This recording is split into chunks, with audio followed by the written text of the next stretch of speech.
I came back from college for a visit, only to find my bedroom completely gone. "Oh," my mom said casually. "We gave it to your cousin. You can take the couch." I set my keys on the counter and replied, "Actually, I'll stay somewhere else." She laughed, thinking I was kidding, until I walked straight out the door, and they had no clue where I was going.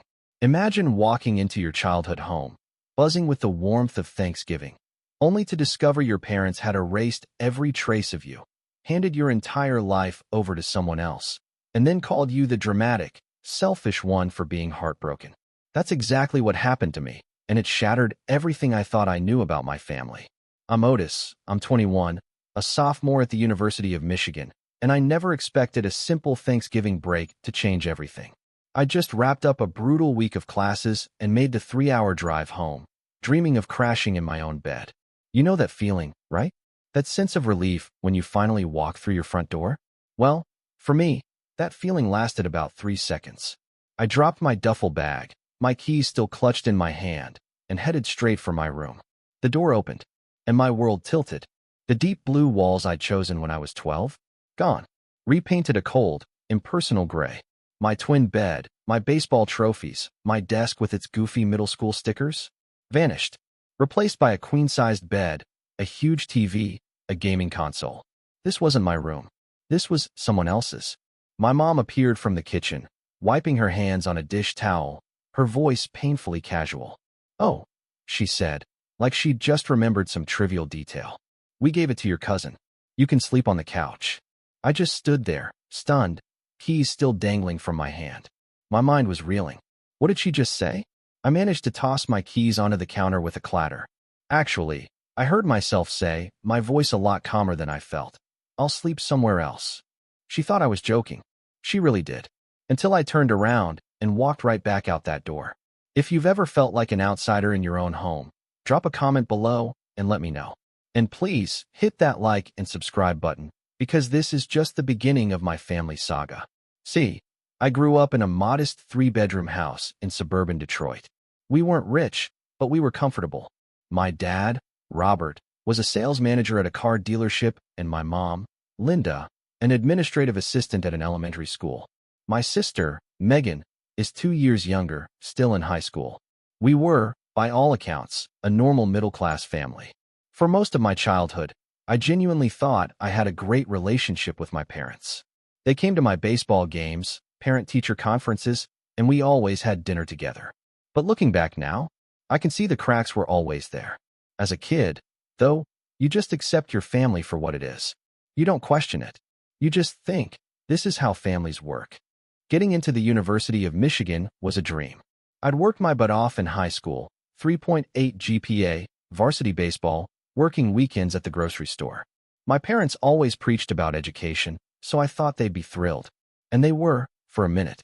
Then the excitement turned to worry. "Do you know how expensive that school is?" my dad had asked, looking at the acceptance letter like it was a bill he couldn't pay. "State college would be half the cost." I got it. College is expensive, and we didn't have a college fund.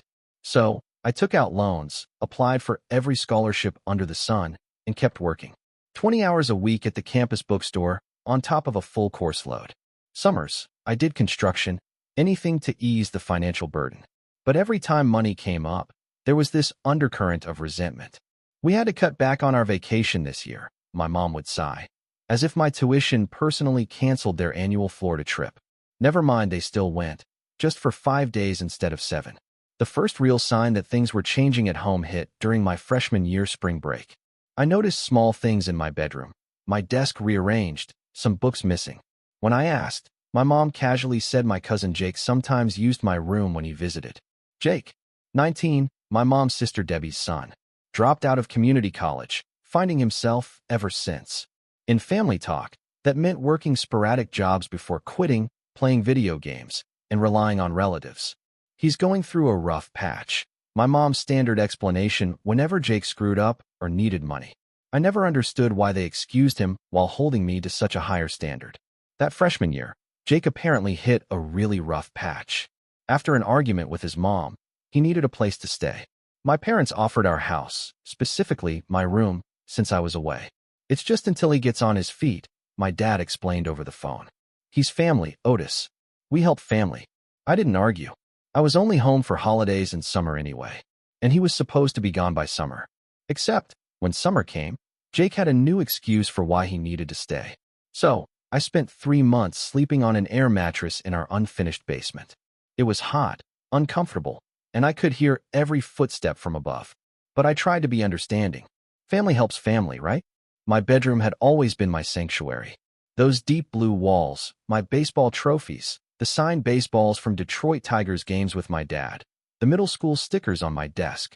It wasn't fancy, but it was mine, filled with memories. During that basement summer, I watched my parents treat Jake more like a son than a nephew. They celebrated his 3-week gas station job. They bought him a new phone when his broke. Meanwhile, when I needed new tires for my car to get back to school, my dad told me to budget better. The pattern was clear, but I didn't want to accept it. These were my parents. They loved me. They were just helping Jake. I told myself things would return to normal once he moved out. But when I left for sophomore year, Jake was still there. My parents assured me he was just about to find his own place. I wanted to believe them. I needed to believe them. So, I packed up, expecting my room to be mine again by Thanksgiving. Throughout the fall semester, I called home. Mom gave updates on Megan's college applications, Dad's work. But when I asked about Jake, the answers were always vague. He's doing better, or he's got some promising opportunities. In hindsight, I should have pushed for specifics. But part of me just didn't want to know. As Thanksgiving approached, all I wanted was home-cooked meals and my own bed. It never occurred to me that in the 3 months I'd been gone, my parents would have given my room away permanently. That's just not something parents do to their children, right? I finished my last class Tuesday afternoon and packed my car. Texted Mom I'd be home for dinner. She sent a thumbs-up emoji. The drive was spent mentally transitioning from school to family. Turkey, Dad's football commentary, teasing Megan. I was not prepared for what actually awaited me. I pulled into the driveway around 6:30 p.m. The house looked the same, a few early Christmas lights my dad must have put up. I grabbed my bag, already smelling Mom's cooking. I'm home, I called out, stepping inside. Mom appeared, startled. Otis, we weren't expecting you until later. She gave me a quick hug, then went straight back to the kitchen where something was boiling over. Dad looked up from his recliner. Good drive, he grunted. Yeah, traffic wasn't bad, I replied, already heading upstairs. Gonna drop my stuff in my room. Neither of them said a word. That should have been my first clue. I walked down the hall, past Megan's room where I could hear her on the phone, and pushed open my door. Only it wasn't my room anymore. The repainted walls, the queen bed, the massive TV where my Detroit Tigers pennant used to hang, a gaming console, the closet full of clothes that were definitely not mine. For a moment, I honestly thought I'd opened the wrong door in our small house. I stood frozen, trying to process it. None of my stuff. Not my books, my trophies, my corkboard. Mom, I called out, my voice sounding alien. Dad, footsteps on the stairs. Mom appeared behind me. I turned, waiting for an explanation. An apology. Anything. Oh, she said, as if just remembering something trivial. We gave your room to Jake. You can sleep on the couch. I stared at her. Where's all my stuff? I finally managed. We boxed it up. Most of it's in the garage. Some things you hadn't used in years, we gave away. She said it so casually, like telling me what we were having for dinner. You gave away my things? Without asking me. She frowned slightly, as if my question was unreasonable. You're barely here anymore, Otis. Jake needs a stable place to live. He has a full-time job now. So you gave him my room? Permanently. I couldn't keep the disbelief out of my voice. Dad appeared in the hallway then. Your mom told you. Jake needs stability right now. He's been doing really well since he got his job at the warehouse. 3 months now. That's a record for him. And that means he gets my room? I'm your son. This is my home, too. My mom's side. Don't be dramatic, Otis. It's just a room. You're only here for holidays now anyway. I pushed past them and went downstairs, my head spinning. This couldn't be happening. Parents don't just give away their child's bedroom and belongings. I needed to understand. I found Megan in the kitchen, texting. Did you know about this? I asked her. She looked up, at least having the decency to look uncomfortable. About Jake getting your room? Yeah, they did it like 2 months ago. 2 months? And nobody bothered to tell me? She shrugged. Mom said they'd tell you when you came home for Thanksgiving.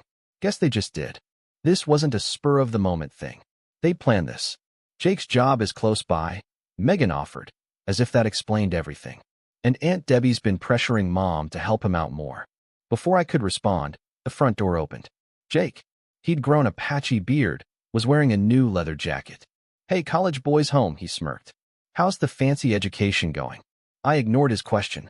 So, you're living in my room now? He didn't even have the decency to look apologetic. Yeah, Aunt Linda and Uncle Robert hooked me up.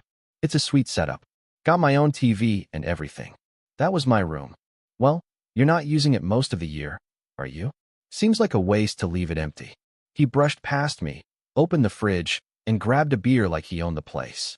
I looked at Megan, then at Jake, then back towards the living room where my parents were. I felt like I'd stepped into some alternate reality where I was a guest in my own home. Dinner that night was excruciating.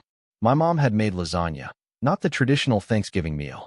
We're saving the turkey for Thursday, she explained, as if that would make up for everything. I picked at my food while my parents peppered Jake with detailed questions about his warehouse job. They listened attentively as he described his promotion to forklift operator, achieved last week. We're so proud of you, my mom cooed, squeezing his arm. I couldn't remember the last time she'd said she was proud of me, despite my 3.7 GPA and working part-time. After dinner, I helped clear the table, mostly to have something to do. I could hear my parents in the living room, their voices just low enough that I couldn't make out the words. I moved closer to the doorway. He's being selfish, my dad was saying. Jake needed a break, and Otis is barely here anyway. He'll get over it. He needs to grow up and understand that the world doesn't revolve around him, my mom added. College has given him an inflated sense of entitlement. Their words hit me like physical blows. In their eyes, I was the selfish one for being upset that they had given away my room and belongings without even consulting me. Later that evening, I went out to the garage to see what remained of my possessions.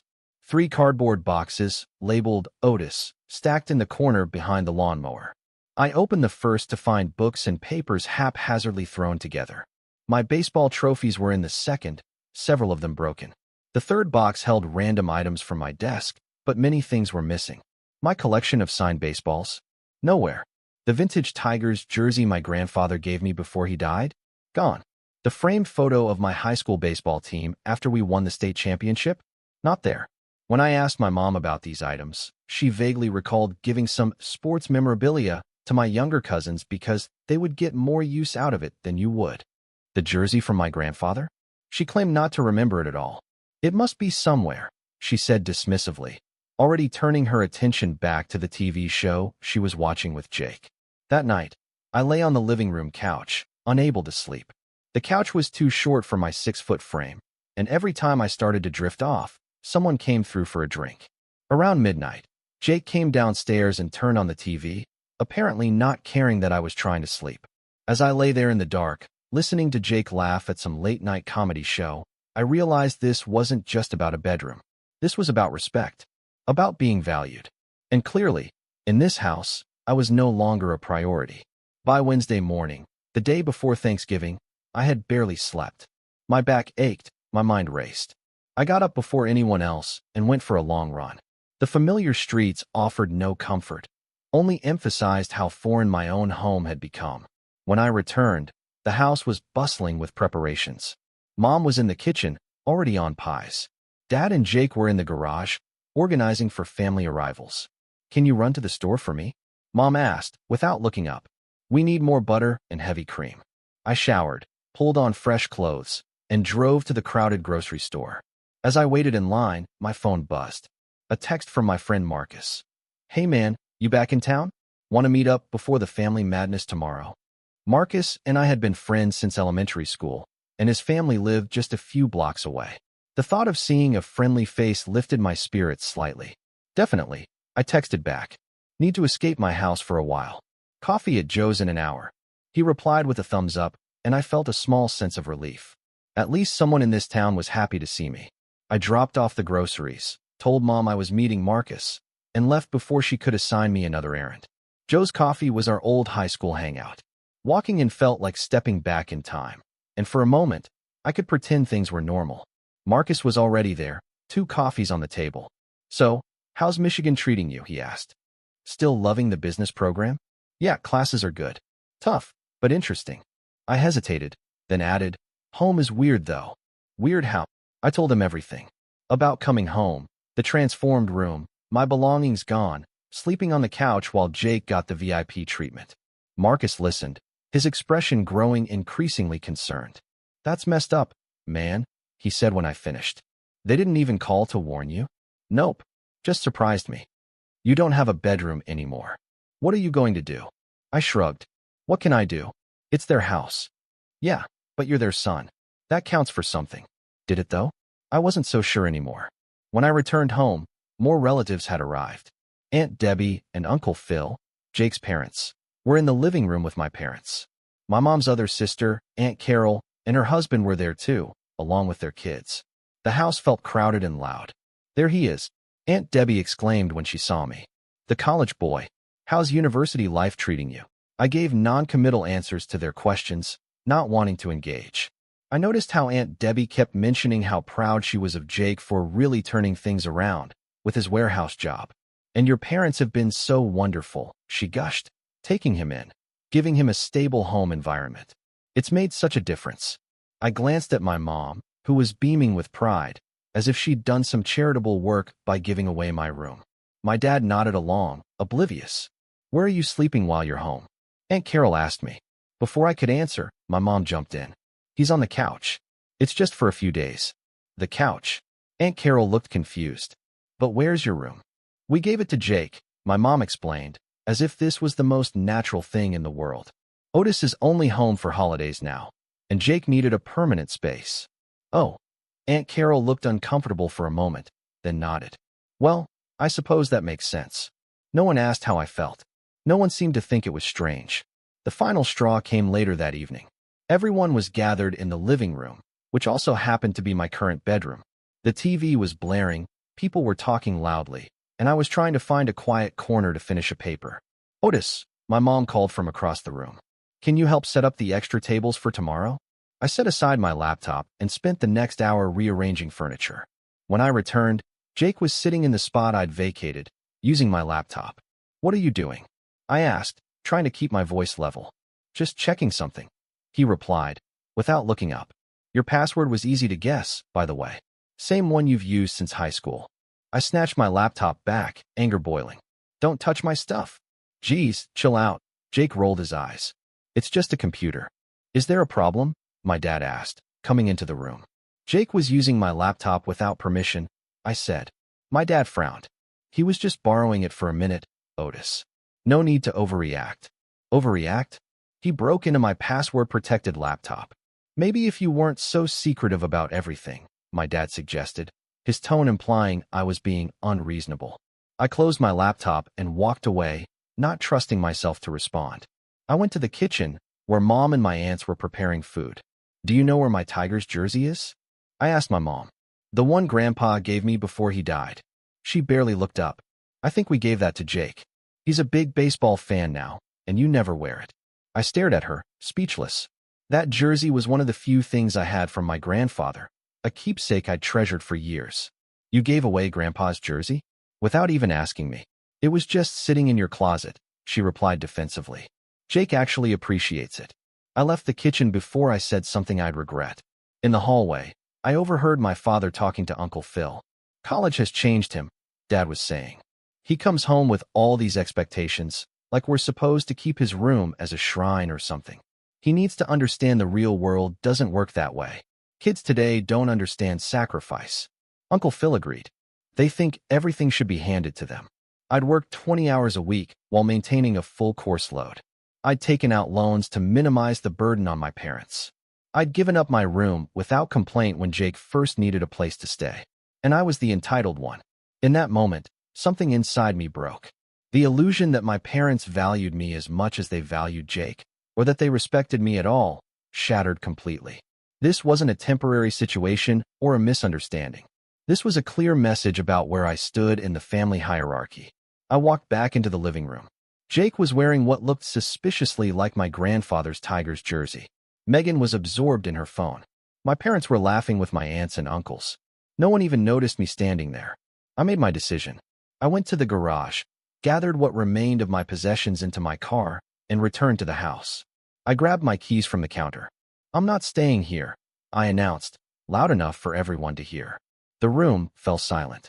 All eyes turned to me. What do you mean? My mom asked, frowning. I mean, I'm not sleeping on the couch in my own home while Jake lives in my room and wears my grandfather's jersey. I'm going somewhere else.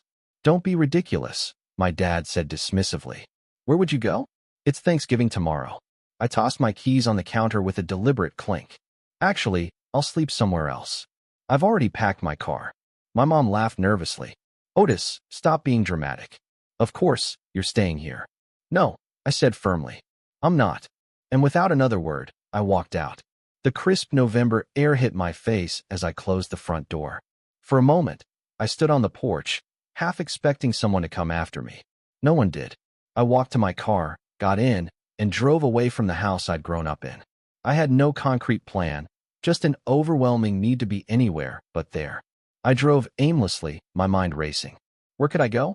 What about Thanksgiving? Should I just drive back to campus, 3 hours away? My phone started buzzing. Text from my mom. Stop being childish and come home. From my dad. You're embarrassing yourself and your mother. Grow up. My sister, where did you go? Mom is freaking out. Even Jake had the audacity to text. Drama queen much? Can I have your PlayStation if you're not coming back? I turned off notifications and kept driving. After about 30 minutes, I pulled into the parking lot of a chain hotel off the highway. It wasn't fancy, but it was clean and available. I checked in for 2 nights, paying with the emergency credit card I rarely used. My room was basic, but private.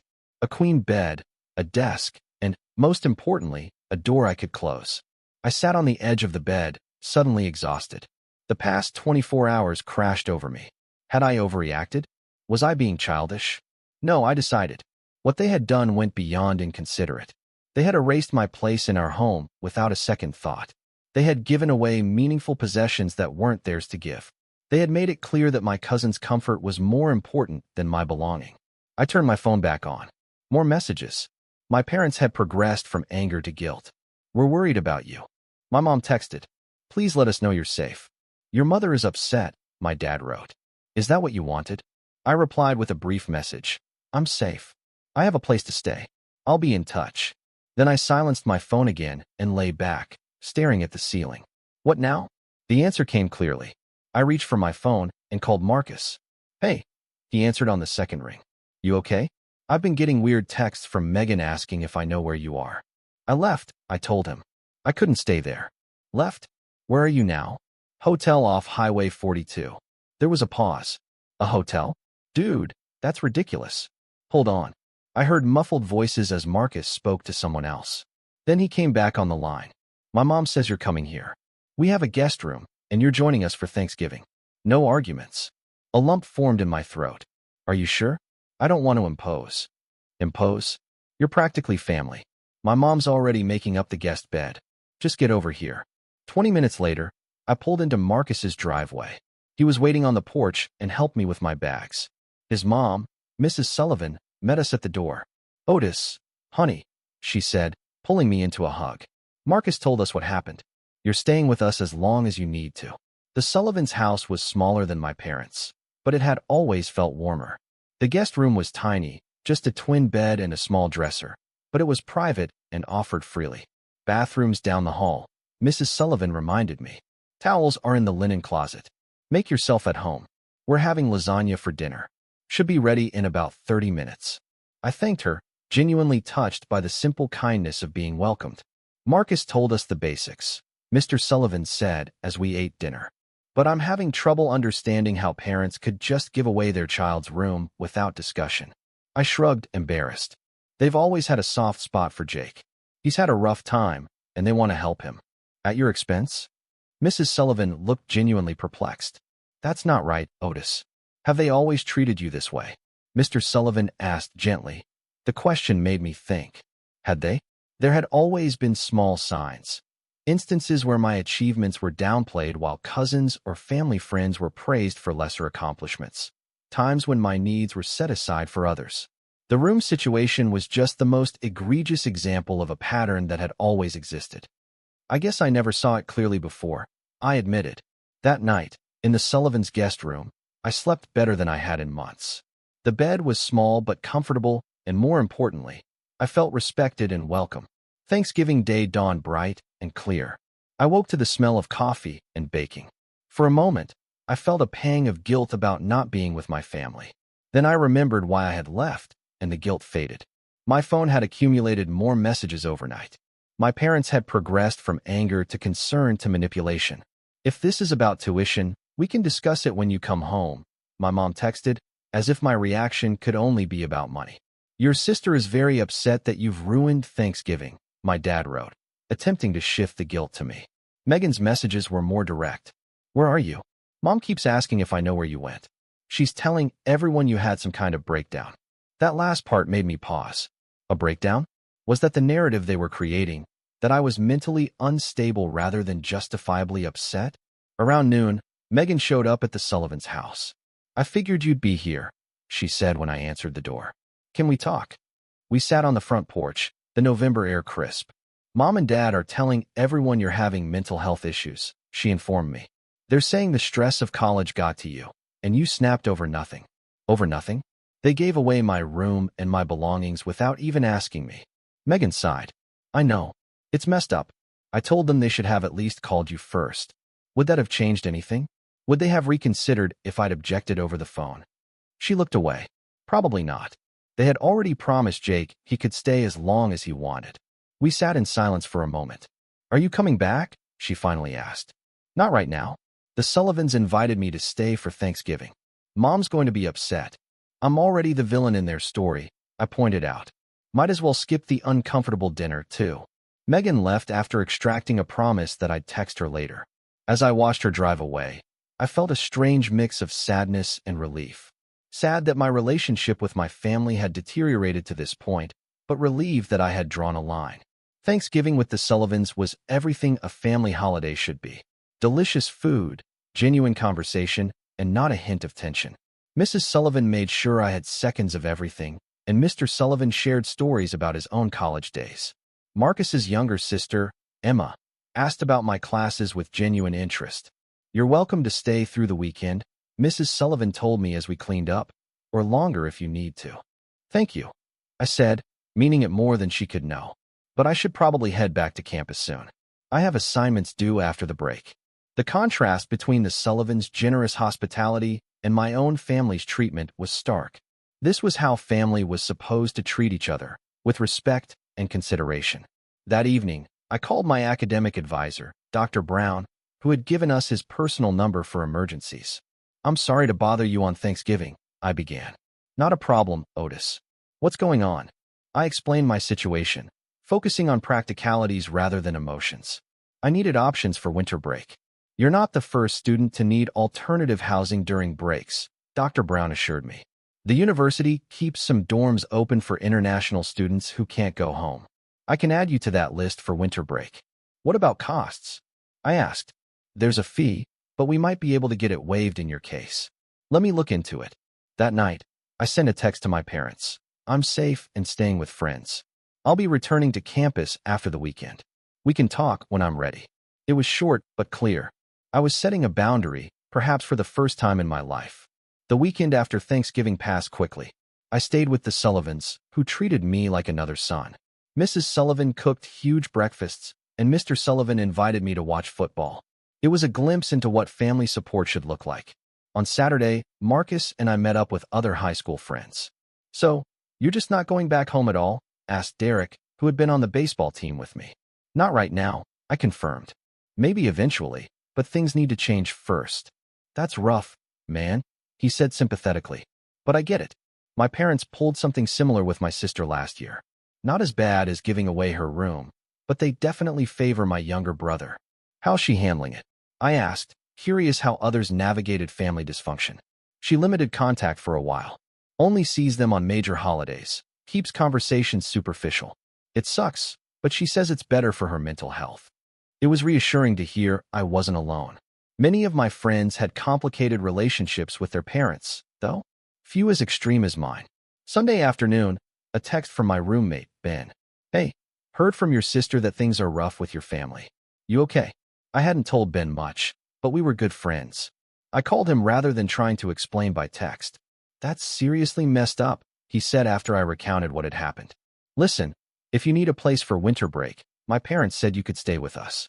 We've got plenty of room, and we're only an hour from campus. His offer touched me deeply. Thanks, man. Dr. Brown is looking into letting me stay in the dorms, but I might take you up on that. Either way, you've got options. Don't let your parents manipulate you into a situation that makes you miserable. On Monday morning, I drove back to campus, 3 days earlier than planned. The university was quiet, most students still away, which suited my mood perfectly. I caught up on assignments and thought about my next steps. Dr. Brown emailed with good news. I could stay in the dorms during winter break, and he'd found a job opening in the campus technology department. They're looking for students who can work through breaks, he wrote. The pay is better than most campus jobs, and it would give you more financial independence. I applied immediately and was called for an interview the next day. The position involved technical support for computer labs, which I had experience with. By Wednesday, I was hired. We're especially interested in students who can work during breaks when most go home, the manager explained. You'd be helping us out by being available then. It felt like pieces were falling into place, creating a path forward that didn't depend on my parents' support or approval. For the first time since the shock of finding my bedroom transformed, I felt a sense of control over my situation. My parents continued to text and call, their messages alternating between guilt trips and demands that I stop this nonsense and apologize. I responded only to let them know I was safe on campus, maintaining firm boundaries. Jake, surprisingly, was the one family member who reached out in a somewhat conciliatory way. Look, I didn't know they hadn't told you about the room thing, he texted. That's on them, not me. But I am sorry about wearing your jersey. That was crossing a line. It wasn't much, but it was the closest thing to an apology I'd received from anyone. I acknowledged his message with a brief, thanks for saying that, but didn't engage further. As classes resumed, I threw myself into my studies and my new job. The tech department work was interesting and less physically demanding, giving me more energy for classes. My grades, already good, improved even further. Ben became an even closer friend, offering support without judgment. He invited me to his family's home for weekend visits, where his parents welcomed me warmly. Our house is always open to you, Ben's mom told me. Any friend of Ben's is family to us. That word, family, had taken on new meaning for me. I was beginning to understand that family wasn't just about blood or legal ties. It was about respect, consideration, and mutual support. By that definition, the Sullivans and Ben's family were showing me more family love than my biological relatives had in years. As winter break approached, I maintained limited contact with my parents. They'd progressed to offering compromises, suggesting I could have my room back next summer, or that they'd discuss returning some of my belongings. Too little, too late, Marcus commented when I showed him these messages. They're only offering because there were consequences to their actions. He was right. If I'd simply accepted sleeping on the couch and having my possessions given away, nothing would have changed. It was only my departure and continued absence that prompted any reconsideration. 2 weeks before winter break, Dr. Brown suggested I meet with a counselor. What you're going through with your family is significant, he explained. Professional support could be beneficial. I was hesitant, still carrying the stigma many young men feel about seeking mental health support. But after my first session with Dr. Rivera, I wished I'd started sooner. What your parents did wasn't just inconsiderate, she told me. It was a fundamental breach of trust. Your reaction wasn't an overreaction. It was a healthy response to an unhealthy situation. Her validation helped me understand that I wasn't being overly sensitive or childish. I was setting appropriate boundaries after years of having them violated. With Dr. Rivera's guidance, I began to see patterns I had normalized. The constant prioritizing of extended family, the dismissal of my feelings, the expectation that I'd always accommodate others without complaint. These aren't healthy family dynamics, Dr. Rivera explained. And recognizing that doesn't mean you don't love your family. It means you're seeing the situation clearly, perhaps for the first time. By the time winter break arrived, I had a clear plan. I would stay in the dorms, work at my new job, and use the time to focus on my own well-being. I politely declined Ben's invitation to join his family for Christmas, feeling I needed the solitude to process everything. Megan called the day before break. Mom and Dad want to know if you're coming home for Christmas, she said, her tone cautious. I'm not, I told her. I'm staying on campus. They're really upset, Otis. They've been telling everyone you're going through a phase or having a breakdown. That's their narrative. It's not the truth. I know, she admitted quietly. After seeing how they handled things with you, I'm starting to notice stuff I never did before. The way they always cave to whatever Aunt Debbie wants. How they never seem to take our side. It was heartening to hear Megan developing her own awareness. She was still living at home, still subject to our parents' influence, but she was starting to question things. Just be careful, I advised her. You still have to live with them until you graduate. I'm applying to colleges further away, she confided. Not just the local ones they want me to consider. I smiled at that small act of rebellion. Good for you. As winter break began and campus emptied, I found unexpected peace in the quiet dorms. My job kept me busy, and in the evenings, I explored hobbies I'd never had time for. Running, an online book club, a free online course in personal finance. On Christmas Day, I received a package from my parents. Inside were some of my missing belongings, including 2 of the signed baseballs, though not my grandfather's jersey. There was also a check for $500 and a note. We hope you'll reconsider your decision and come home. We miss you. Love, Mom and Dad. It was the first acknowledgement that they might have done something wrong, though they still couldn't bring themselves to apologize. The check felt like an attempt to buy my return rather than address the real issues. I put it in my desk drawer, unwilling to cash it, but not quite ready to return it. It represented a complicated mix of genuine parental concern and continued manipulation. That evening, I video called Marcus and his family. They showed me their tree and gifts, and Mrs. Sullivan held up a present for me. Whenever you want to come by and get it. Later, I spoke with Ben, who was enjoying a noisy family Christmas. Miss you, man, he said. It's not the same without your sarcastic commentary. These connections, these chosen relationships, were sustaining me through what could have been a very lonely holiday. They reminded me that while I might be physically alone in an empty dorm, I was far from alone in the world. As January arrived and the spring semester began, I settled into a new normal. My classes were challenging but engaging, my job was going well, and I had established a routine that felt stable and productive. I continued meeting with Dr. Rivera weekly. At some point, she suggested, you may want to have a direct conversation with your parents about what happened and what needs to change for your relationship to improve. I'm not sure they're capable of hearing me, I admitted. They've never been good at acknowledging when they're wrong. That may be true, she agreed. But expressing your feelings and boundaries clearly gives you closure, regardless of how they respond. She was right. While I had physically removed myself, I hadn't fully processed it emotionally. There were still unresolved feelings, things left unsaid. In early February, I decided it was time. I texted my parents, asking if I could come by the house the coming Saturday to collect more of my belongings. My mom responded immediately with enthusiasm, clearly hoping this was the first step toward things returning to normal. We'll make your favorite dinner, she texted, missing the point entirely. I clarified that I would only be there briefly, not staying for a meal. I asked Marcus if he would come with me, partly for emotional support, partly to help load boxes. Of course, he agreed without hesitation. I've got your back. Saturday arrived, and I felt a mix of anxiety and determination as I drove the familiar route. Marcus sat beside me, offering quiet encouragement. Remember, he said as we pulled into the driveway, you don't owe them anything. Say what you need to say, get your stuff, and we're out. My mom answered the door before I could even knock, her expression a forced brightness that didn't reach her eyes. Otis, it's so good to see you.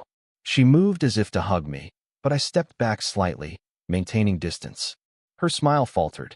My dad appeared behind her, his greeting more subdued. Son. I nodded acknowledgement, but didn't smile. I'm here for my things. Of course, my mom said, ushering us inside. We've gathered everything up for you. It's in boxes in the living room. The house looked the same, yet felt completely different to me now. What had once been home now felt like a place I was visiting, with all the awkwardness that entailed. Jake wasn't there, which was a small relief. Megan came downstairs and greeted me with a genuine hug. How's campus? She asked, her question carrying multiple meanings. Good, I replied. Really good, actually. In the living room, several boxes were stacked neatly, more than I had expected. As I began to look through them, I realized my parents had made an effort to collect items that had previously been missing or given away. "We got most of your things back," my mom explained, hovering nearby. "Your Aunt Debbie had your baseball collection, and your cousins returned those books they borrowed." I nodded, continuing to sort. My grandfather's Tigers jersey was noticeably absent. "Jake still has the jersey," my dad said, as if reading my thoughts. "He's very attached to it." I looked up at him, meeting his gaze directly. "That jersey was from Grandpa. It wasn't yours to give away." My dad shifted uncomfortably. "Well, maybe Jake can give it back eventually, when he's ready." That comment. When Jake was ready? What about what I wanted or needed? It was the same pattern, always prioritizing others over me. "I'd like to talk about what happened," I said, straightening up. "About why I left at Thanksgiving." My parents exchanged glances. "We know you were upset about the room situation," my mom began cautiously. "It wasn't just the room," I said, keeping my voice steady. "It was the complete lack of respect. You gave away my bedroom without even discussing it with me. You gave away personal possessions that meant a lot to me. And when I expressed how hurt I was, you dismissed my feelings and called me childish." My dad's posture stiffened defensively. "We made a decision that was best for the family. Jake needed a stable environment, and you're barely home anyway." "I'm barely home because I'm at college, working toward my future. That doesn't mean I don't deserve a place in this house, or that my belongings are up for grabs." "You're being dramatic," my dad started, but my mom placed a hand on his arm, stopping him. "Maybe we should have handled it differently," she conceded, the first real acknowledgement that they might have been wrong. "There's no maybe about it," I said firmly.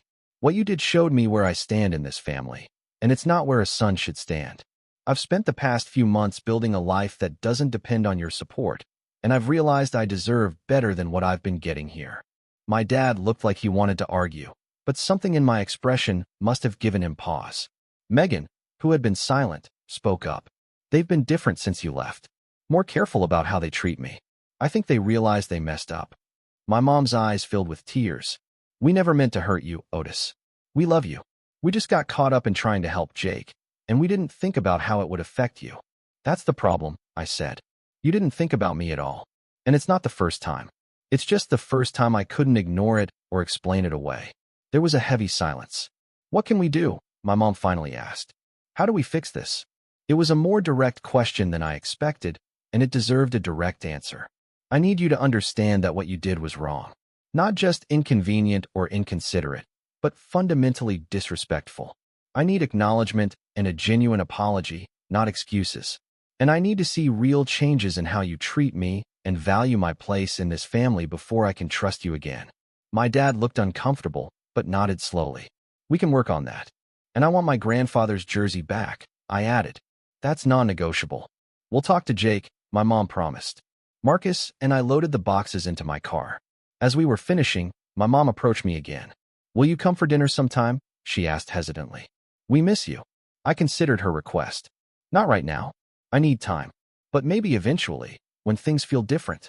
She nodded, accepting my boundary, even if she didn't fully understand it. As we drove away, Marcus glanced at me. "You okay?" "Yeah," I said, surprised to find it was true. That went better than I expected. They seemed to actually listen a little bit. "A little," I agreed. "It's a start." Over the next few weeks, I noticed subtle changes. My parents texted occasionally, but didn't pressure me to respond immediately. When they did mention coming home, it was framed as an invitation rather than an expectation. Small steps, but meaningful ones. In March, Megan called to tell me Jake had finally moved out. He got an apartment with some friends closer to the warehouse, she explained. Dad helped him move last weekend. "How do you feel about that?" I asked. "Relieved," she admitted. "It was weird having him here all the time, like he was another brother, but one who got special treatment." A week later, a package arrived at my dorm. Inside was my grandfather's Tigers jersey, carefully folded, with a note from my mom. "Jake returned this. It belongs with you. We're sorry we ever gave it away."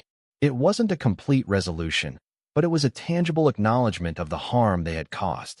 I placed the jersey carefully in my closet, a small piece of my past reclaimed. Marcus's parents suggested a family therapy session might help facilitate better communication.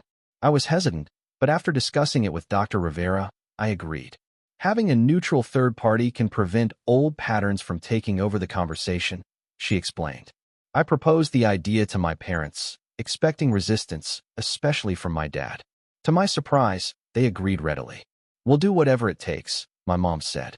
"We want to make things right." The therapy session was uncomfortable but productive. Dr. Chun, the therapist, created a space where we could express our feelings without interruption. I felt replaced, I told my parents honestly, like I was disposable in my own family. My mom cried, genuine tears of remorse. "We never meant to make you feel that way. We got so caught up in helping Jake that we lost sight of how it would affect you." My dad, usually quick to defend or deflect, spoke with unusual vulnerability. "I think we've always found it easier to focus on other people's kids than our own. With you and Megan, we set high expectations and then took it for granted when you met them. With Jake and your other cousins, any small achievement seemed like a big deal because our expectations were lower." It was the most insightful thing I'd ever heard my father say about our family dynamics. For the first time, I felt like he actually saw the pattern that had hurt me. Dr. Chun guided us toward establishing new boundaries and expectations. We agreed to regular phone calls, but with the understanding that I would visit home only when I felt comfortable. My parents committed to asking before making any decisions that affected me. "This is just the beginning of the conversation," Dr. Chun reminded us. "Rebuilding trust takes time and consistent effort from everyone." As spring semester progressed, I maintained my independence while allowing for careful reconnection with my family. My parents seemed genuinely committed to changing, though there were occasional slips into old patterns that required gentle correction. When I finally visited home again in late April, I found my old bedroom restored, painted back to its original blue. My desk and bookshelf were in their original positions, though the room still felt different, altered by what had happened. "We wanted you to know you always have a place here," my mom explained as she showed me the room, "even if you don't use it much anymore." It was a gesture that meant more than the physical space itself. It represented an acknowledgement of my place in the family, my right to belong, even when I wasn't physically present. That visit was brief but civil, a small step toward a new kind of relationship with my parents. Not the unquestioning dependence of childhood, but not complete estrangement either. Something in between, based on mutual respect rather than obligation. As the school year ended, I had options I hadn't imagined. I'd secured a paid internship in Ann Arbor, allowing me to stay near campus. My financial aid package had increased. I had friends who valued me and a growing sense of confidence. I had also learned something valuable about family, that sometimes walking away, even temporarily, is necessary for healing. That love without respect isn't enough. And that family can be found and created in unexpected places when your biological one falls short. 1 year after that fateful Thanksgiving break, I found myself driving home again, this time with a very different mindset. The past 12 months had transformed me. Academically, I'd thrived. My focus on school and reduced family stress resulted in a 3.9 GPA. My tech job evolved into a research assistantship, opening new doors. Financially, I'd achieved independence. Between scholarships, my job, and careful budgeting, I no longer depended on my parents for basic expenses. They still contributed to my tuition, but it was now a choice, removing the leverage they'd once held over me. Most importantly, I developed a clearer understanding of healthy relationships and personal boundaries. Dr. Rivera's sessions helped me recognize patterns from my childhood I never wanted to repeat. My relationship with my parents had entered a new phase, built on cautious respect rather than unconditional acceptance. They had made efforts to change, some more successful than others. My mom had become more conscious of how she spoke to me, replacing dismissive comments with genuine questions. She texted regularly but accepted when I couldn't respond immediately. For her birthday, I'd sent flowers, a small gesture of reconnection. My dad struggled more, but when called on old behaviors, he now made efforts to correct himself rather than becoming defensive. It was progress, albeit slow and imperfect. Jake had moved on, physically and metaphorically. After getting his own apartment, he learned self-sufficiency the hard way. According to Megan, he'd cycled through 3 jobs before settling into a position at a manufacturing company. My parents still helped him occasionally, but were less quick to rescue him. The most surprising development was Megan's transformation. Inspired partly by my example, she had found her own voice and begun setting boundaries. She'd chosen to attend Northwestern University, for hours away, despite our parents' preference for local schools. She'd also become more outspoken about inequities in how extended family was treated. "You basically blew up the family system," she told me during one of our regular calls. "After you left, they couldn't pretend everything was normal anymore." It made space for me to ask for what I needed, too. As I pulled into my parents' driveway for Thanksgiving, exactly 1 year after the bedroom incident, I felt a complex mix of emotions. There was still some residual hurt, but also appreciation for the growth that had come from that painful experience. My mom greeted me with a restrained hug, respecting the emotional distance I still maintained. "It's good to have you home," she said simply. My dad shook my hand, then awkwardly pulled me into a brief hug. "Your room's all set up," he told me, emphasizing the "your" slightly. Indeed, my bedroom was now definitively mine again. My parents had made efforts to restore it. The walls were blue again. My desk was in its familiar corner, and my remaining sports memorabilia was displayed. They had even created a new display for my grandfather's Tigers jersey, now framed behind glass on the wall. It was both an acknowledgement of past wrongs and a promise not to repeat them. Thanksgiving dinner that year was smaller. Aunt Debbie and Uncle Phil were there, but Jake had chosen to spend the holiday with friends. The atmosphere was noticeably different, conversations more genuine, less performative. During a quiet moment after dinner, my mom found me alone in the kitchen. "I've been thinking a lot about last year," she said, her voice soft. "About how we made you feel unwelcome in your own home." I nodded, acknowledging her words. "I want you to know that I understand better now why you left. It wasn't just about the room. It was about respect, and you deserved better from us." It was the most direct apology she had offered, and I could hear the sincerity. "Thank you for saying that," I replied. "It means a lot." Later that evening, my dad joined me on the back porch. "Your sister tells me you're doing really well at school," he said, his breath visible in the cold. "Yeah, the business program is challenging, but I'm enjoying it." He nodded, choosing his next words carefully. "I'm proud of you, Otis. Not just for the grades or the job, but for standing up for yourself. That takes courage." Coming from my dad, who rarely expressed emotional support so directly, the words carried special weight. "I learned it somewhere," I replied, offering a small olive branch. He smiled slightly, understanding the reference to his own stubborn nature, the part of himself he'd passed on to me that had ultimately allowed me to break free. That weekend visit wasn't perfect. There were still moments of tension, old habits that threatened to resurface. But there was also a new foundation of mutual respect that made those moments manageable rather than devastating. When I returned to campus, I met with Dr. Rivera. "How was it, facing the anniversary of such a difficult experience?" she asked. "Better than I expected," I admitted.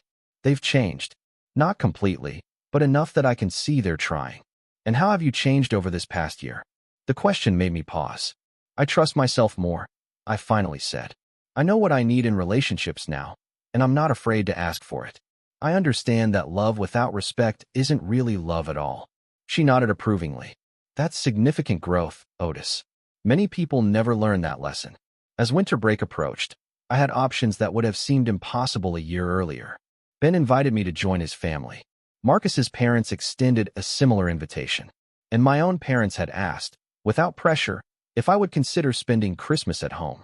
I decided to split my time, a week with my parents and Megan, a few days with Ben's family, and the remainder on campus where I could earn extra money working additional hours at my job. It was a balance that felt right, honoring the progress my family had made while maintaining the independence I had worked so hard to establish. On Christmas morning at my parents' house, my dad handed me a small box wrapped in silver paper. "This is something that should have been yours all along," he said. Inside was a key ring with 3 keys.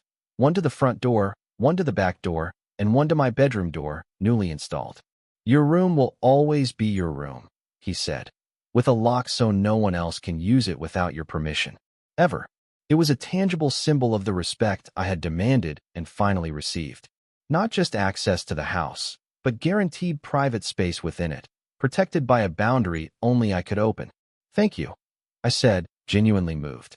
As we moved into the new year, I continued building a life balanced between independence and family connection. I maintained my campus job and research position, strengthened friendships with people like Ben and Marcus, and cautiously rebuilt trust with my parents through consistent, respectful interaction. My sister Megan thrived in her first year at Northwestern, calling me regularly for advice. Our shared experience had brought us closer, transforming us from siblings who lived parallel lives to genuine allies and friends. The family dynamics continued to evolve. My parents became more conscious of how they distributed their attention. Jake developed greater independence. Extended family gatherings became more balanced, with less obvious favoritism. None of these changes happened overnight or without occasional setbacks. Old habits resurfaced, requiring gentle but firm correction. But the overall trajectory was positive, moving toward healthier patterns for everyone. Looking back, I can see that walking out that Thanksgiving night had been a turning point, not just for me, but for my entire family. By refusing to accept disrespect, I had created space for necessary change. By setting boundaries, I had actually strengthened relationships rather than destroying them. I learned that sometimes the most loving thing you can do for yourself and others is to say no to unhealthy patterns. That respect is not negotiable in meaningful relationships. That family can be both given by birth and chosen through connection. And that healing, while never perfect or complete, is always possible when people are willing to grow. Have you ever had to walk away from someone you cared about to protect your own well-being? Or had to set difficult boundaries with family members? Drop a comment below to share your experience. If my story resonated with you, please hit the like button and subscribe to hear more life lessons from my journey. And remember, sometimes the hardest step to take is the one that leads you away from toxicity and towards self-respect. Thank you for listening, and I wish you the courage to stand firm in your worth, no matter who tries to diminish it.